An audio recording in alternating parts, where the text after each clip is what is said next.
Today we talk about how can you fix this problem on your premise app. So all you have to do, so you just click here on settings, click on it here.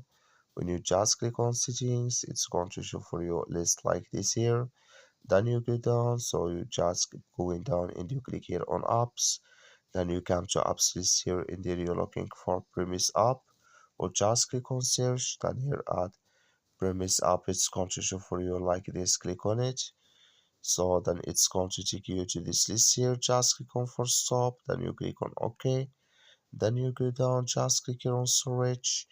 Come to storage list here. Just click here on clear cache. So then all you have to do. So you just go to your Play Store. Click here on Play Store here.